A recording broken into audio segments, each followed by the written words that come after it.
The Great Migration was one of the biggest demographic shifts in American history. Over 6 million Black Americans moved from the Southeast United States to the Northeast, Midwest, and Western regions of the country. This period is typically studied in two phases. The first Great Migration, which occurred from 1910 to 1940, and the second Great Migration, which occurred from 1940 to 1970. Today we are exploring the first Great Migration to Philadelphia. You are watching Black Belief. Be sure to like, subscribe, and hit the notification bell so that you never miss a new video. Philadelphia's early Black residents were slaves owned by Swedish, Dutch, and Finnish settlers. This slave population remained relatively low since European immigrants were widely available to meet the demand for cheap manual labor. In 1780, Pennsylvania lawmakers passed an act for the gradual abolition of slavery into law. The law banned future importation of slaves, required the yearly registration of currently enslaved people, and stipulated that all children born to current slaves would be free regardless of parentage or racial background. This act was a breakthrough for abolition movements across the northeastern United States. In 1788, the act was expanded to prohibit slave masters from transporting their pregnant slaves across state lines for the purposes of forcing them to birth enslaved children. Additional provisions were also added, which stated that the slaves of any new permanent residents would immediately be considered free. The early abolition of slavery in Pennsylvania allowed its Black population to begin forming their own identities, creating their own institutions, and building wealth much earlier than Black people in other parts of the country. One of the most important organizations formed was the Free African Society, the first independent Black organization founded by Richard Allen and Absalom Jones in 1787. The goal of the organization was to provide assistance to newly freed slaves. It also provided apprenticeship opportunities for those seeking a trade, paid school tuition for children, and helped newcomers to the city feel welcome. The society included people from various religious denominations, but Allen and Jones were committed Methodists. White Methodists generally opposed slavery, but sometimes still believed in racial segregation. Black Methodists were segregated in churches and were even buried in separate cemeteries. Some white Methodists also advocated for so-called African colonization programs, which sought to send Black Americans back to Africa. Allen and Jones opposed such schemes. By 1792, due to divisions amongst the group and rising debts, the Free African Society fractured. Absalom Jones founded and assumed leadership of St. Thomas African Episcopal Church, becoming the first person of African descent to be ordained within the Episcopal Church of the United States. Later, Richard Allen founded Bethel African Methodist Episcopal Church. The Free African Society inspired hundreds of similar organizations to emerge around the region. The two churches founded by Jones and Allen became the cornerstones of Black Philadelphian life in the 1800s. Between 1828 and 1849, there were 5 riots during which Black homes, businesses, and institutions were destroyed. These incidents, however, didn't stop the growth of the Black community. By 1860, the Black population in Philadelphia numbered around 22,000. It was located mostly in the Center City, Kensington, Northern Liberties, and Spring Garden neighborhoods. Black Philadelphians were determined to end segregation across all of the city's public and private facilities. A major victory occurred in 1867 when the Pennsylvania legislature passed a law prohibiting segregation in streetcars. The 15th Amendment was ratified in 1870 and guaranteed the right to vote for all Black men. Another Pennsylvania law ended segregation in public schools in 1881. Nationally renowned Black institutions were created: a newspaper, the Philadelphia Tribune, founded in 1884, and a hospital, Frederick Douglass Hospital, which opened in 1895. In 1899, sociologist and activist W.E.B. Du Bois took notice. His book, The Philadelphia Negro, presents a systematic analysis of Black life in Philadelphia based on surveys that his team distributed throughout the 7th Ward. In assessing possible reasons for the plight of the poor in Philadelphia, Du Bois highlighted the unequal housing conditions, which forced Black people to pay higher prices for rent and live in more crowded conditions. Unlike other cities, Black Philadelphians were scattered throughout the city. The 7th Ward, where Du Bois conducted his research, had the largest cluster of Black residents at 8,000 people. The 27th Ward had the second highest number of Black residents at 2,000. Often Black, Italian, and Jewish immigrants of all socioeconomic classes lived in close proximity to each other. Compared to other cities, segregation in Philadelphia was less rigid. The city's growth continued. In 1900, the Black population was 63,000.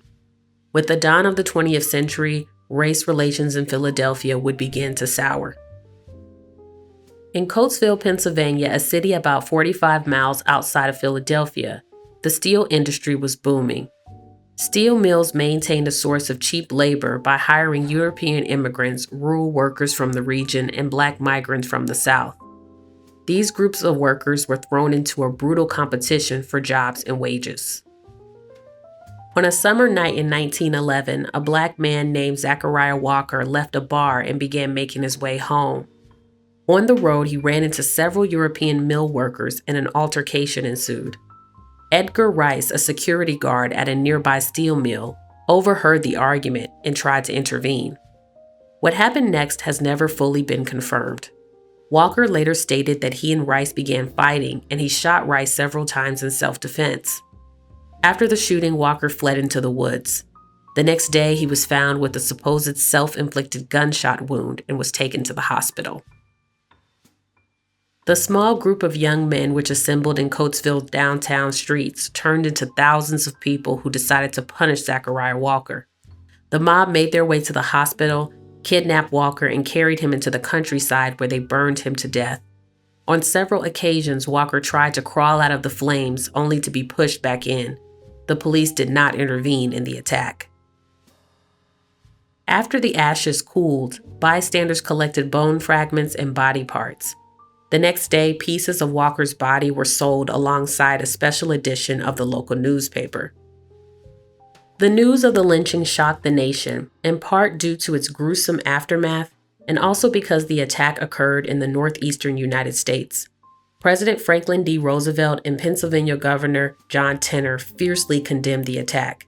However, when a dozen or so men and boys were indicted for their role in the murder, the legal proceedings stalled due to their refusal to cooperate. In the end, no one was convicted for the crime. The murder pushed activists to continue fighting. In 1912, the Philadelphia chapter of the NAACP was established. Advocates began campaigning for an anti-lynching bill at the state level in 1913. The bill took 10 years to become law in Pennsylvania. The first national anti-lynching legislation was introduced in the year 1900 by Representative George Henry White of North Carolina, who was the only Black lawmaker in the House of Representatives at the time. A national anti-lynching law would not be passed until 2022, over 100 years after Representative White's first attempt. In 1918, a multi-day riot broke out after a Black woman named Adelia Bond moved into a majority white neighborhood in South Philadelphia. On June 26, a crowd had assembled outside of Bond's home, attempting to intimidate her into moving. When a person in the crowd threw a rock into her window, Bond fired her pistol back into the crowd, unintentionally injuring one of the agitators. The fight intensified and more shooting happened before the police intervened. Over the next few days, multiple witnesses reported that white residents were instigating conflicts with Black residents. Even the police, who were ordered to restore order in the city, participated in the attacks against Black citizens. By July 30th, the riot had subsided. 60 Black people and 3 white people were arrested. 3 whites and 1 Black person were dead. Many others were injured. One source of the increasing conflict was the Black population's increase. In 1920, the Black population was 134,000. By the time of the Great Depression in 1929, the Black population in Philadelphia was 220,000. Newcomers during this time period moved into the lower North Philadelphia, Southwest City Center, and West Philadelphia neighborhoods. Due to the many civil rights advances in Philadelphia and the abundance of row houses across the city, Black people had a higher rate of home ownership than in any city outside of the South. Black-owned building and loan associations assisted Black buyers with buying real estate in majority Black and sometimes white neighborhoods. Even so, as the population increased, housing became scarce and crowded. The Great Depression in 1929 devastated the Black community, resulting in unemployment rates that reached upwards of 50%. In 1933, the Homeowners Loan Corporation, or HOLC, was created to boost economic morale and save homeowners from foreclosure. The HOLC purchased mortgages from lenders using government bonds, which allowed the homeowner to refinance the mortgage at a lower interest rate. To facilitate this process, the HOLC developed a mortgage rating system. The system used maps where areas were marked as high risk or low risk for government investment. In practice, these maps always marked areas with a majority of non-white populations as high risk. Recent scholarship has revealed, though, that it wasn't the HOLC that caused the home ownership and wealth gaps that we often hear about today. In fact, in Philadelphia, 60% of applications made for high-risk areas were still approved by the HOLC.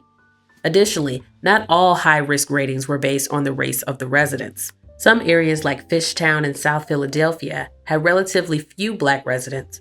However, these areas were rated as high risk because of the dense housing environment and presence of factories throughout the area. The terrible impacts of redlining would be introduced by the Public Works Administration, or PWA, which was created in 1933, and the Federal Housing Administration, or FHA, which was created in 1934. These two agencies, which were tasked with creating public housing and financing home ownership, used the HOLC maps as a reference. Unlike the HOLC, the FHA intentionally reinforced segregation and denied loans for Black borrowers.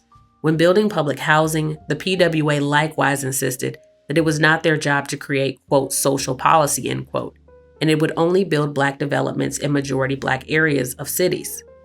This practice was known as the racial composition rule. The Veterans Administration and private lending institutions followed the lead of the FHA and PWA.